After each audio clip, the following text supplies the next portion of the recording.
Paano palitan ang birthday sa Facebook kung wala pong edit button ang ating mga birthday?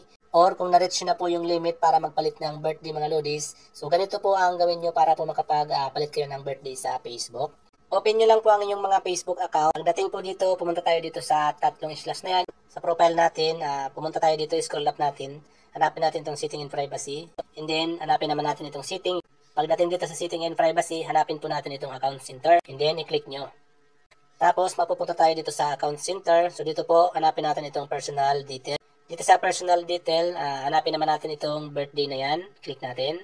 And then, lalabas po ito. So, sa ibang account po mga lodis, doon sa mga hindi pa nakapagpalit ng kanilang mga birthday, so may makikita sila dyan na edit button. So, dito sa akin, nakapagpalit na po kasi ako dati, kaya wala na pong makikita dyan kasi nililimitahan nga po ni Facebook ang pagpalit ng birthday natin sa Facebook. So, dito mga lods, kung mababasa natin yan, there's a limit to how many times you can change your birthday. Ayan po. So, kung ganyan po ang lumabas sa inyo, lods, i-click po natin yung contact us na naka-highlights na yan. Kasi po ang gagawin natin ay magre-request po tayo ng change birthday. So, i-click po natin yung naka-highlights na contact us. And then, mapupunta po tayo dito sa request birthday change. Yan. So, magre-request po tayo dito mga lodis. So, dito, ilalagay po natin dito yung ating date of birth. So, pag naglalagay po tayo ng date of birth mga lodis, mas maganda ang ilagay po natin ay authentic. Kasi po, kung nahahack po ang account natin or kung may problema po or hindi po natin mai-login, kailangan po natin i-confirm identity.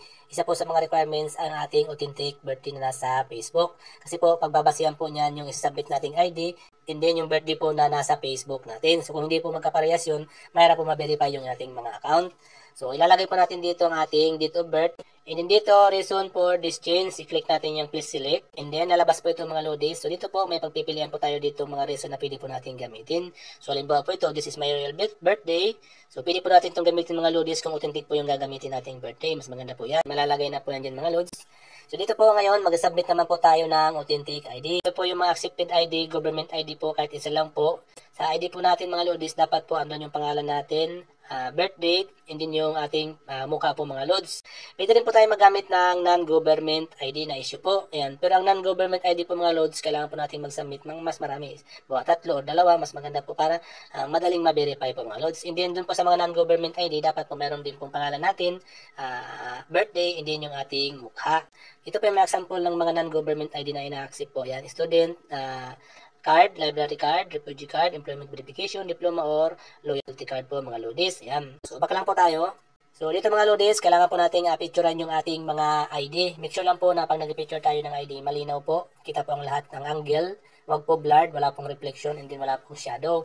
Yung kita po lahat ng information sa ID natin. Huwag din po masyadong malayo, and then huwag din po masyadong malapit.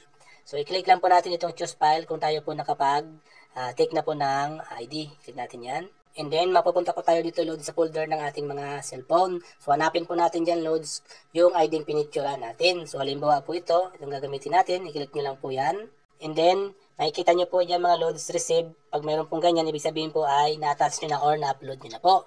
Pag okay na po yung mga information dyan, loads, i-click nyo na po itong send button na ito. And then, i-refresh nyo po yung inyong mga Facebook para po ma-update yung ating mga birthday.